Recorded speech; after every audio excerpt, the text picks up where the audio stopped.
चला चला धनंजय मुंडे, आता सामान बांधा तुमचं. मित्रहो नमस्कार. अजित पवार यांच्या पक्षाचे नेते धनंजय मुंडे यांची मंत्रिपदावरून हकालपट्टी केली.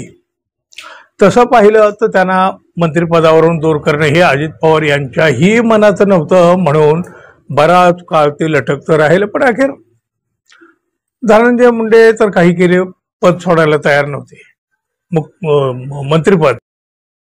मुख्यमंत्री असलेले देवेंद्र फडणवीस या सगळ्या प्रकरणावर तोंडात मिठाची गुळणी धरून बसले होते. पण काय करणार हो, जनतेतून मोठा रेटा तयार झाला आणि फडणवीस यांना धनंजय मुंडे यांचा राजीनामा घेणं भाग पडलं. मोठ्या खुशीनं, मोठ्या आनंदानं तर त्यांनी तो राजीनामा घेतलेला नव्हता. पडलेल्या चेहऱ्यानं धनंजय मुंडे यांनी राजीनामा दिला खरा, पण त्यांचा सुकलेला चेहरा हा आजवरही फुललेला नाही. तरीही त्यांच्या मनात वाटत असावं, जनतेतील आक्रोश कमी झाल्यावर आपण पुन्हा मंत्रिपदाच्या त्या खुर्चीवर बसू शकतो. काही दिवस त्यांची खुर्ची रिकामीही ठेवली गेली होती, पण अचानकपणे राजकारणामध्ये असं एक काही वळण आलं की त्या खुर्चीवर छगन भुजबळ जाऊन बसले. आता मात्र आपला पत्ता कायमचा कापला गेला याची जाणीव धनंजय मुंडे यांना नक्की झाली असेल, आणि त्यामुळंच आधी पडलेला सुकलेला चेहरा अधिकच कोमेजून गेला. अजित पवारांना घेऊन त्यांनी फडणवीस यांची भेट घेतली. आपण काही केलं तरी लगेच तर काही आता मुंडे यांचं पुनर्वसन होऊ शकत नाही, हे अगदी तितकंच उघड आहे. या दोन्ही नेत्यांनी धनंजय मुंडे यांची नाराजी दूर करण्याचा प्रयत्न सुरू ठेवला असला तरी दुसरीकडे बघा, सरकारी पातळीवरून चला चला धनंजय मुंडे, आता सामान बांधा तुमचं, असं सांगितलं गेलं. आणि धनंजय मुंडे यांच्या उरल्या सुरल्या अपेक्षेवर सुद्धा पाणी पडलं. राज्य सरकारनं एक नोटिफिकेशन काढलंय आणि धनंजय मुंडे यांना 15 दिवसाच्या आत सरकारी बंगला खाली करण्याचे आदेश दिले गेले आहेत.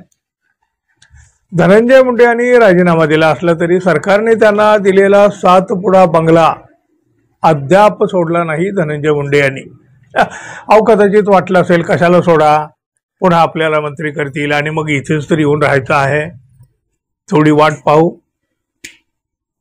पण आता मात्र सरकारने 15 दिवसाच्या आत गबाळ गुंडाळण्याचे आदेश धनंजय मुंडे यांना दिले आहेत. 7पुडा बंगल्याचे गेट सध्या बंदच आहे आणि या बंगल्यात कुणालाही प्रवेश दिला जाऊ नये अशा सूचना तिथल्या पोलिसांना दिल्या गेल्या आहेत. धनंजय मुंडे यांच्यावर आधी राजीनामे देण्याची नामुष्की आली आणि आता सरकारी नोटिफिकेशन काढून त्यांना बंगल्याबाहेर काढण्याची तयारी झाली. वास्तविक पाहता मुंडे यांना बंगला सोडण्याची तोंडी सूचना दिल्या असत्या तरीही कदाचित त्यांनी 7 पुडा सोडला असता. पण कदाचित तोंडी सांगूनही धनंजय मुंडे हे बंगला सोडायला तयार नसावेत, म्हणूनच कदाचित सरकारला ही नोटिफिकेशन काढण्याची वेळ आली असावी. काय वेळ आली बघा.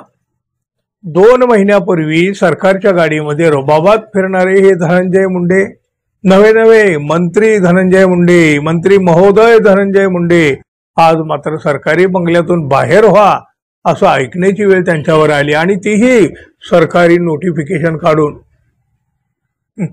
वक्त कभी भी बदल सकता है, हेच खरं. मित्रांनो, आपण अजून आपल्या चॅनलला सबस्क्राईब केलं नसेल तर कृपया सबस्क्राईब करावं ही अपेक्षा आहे.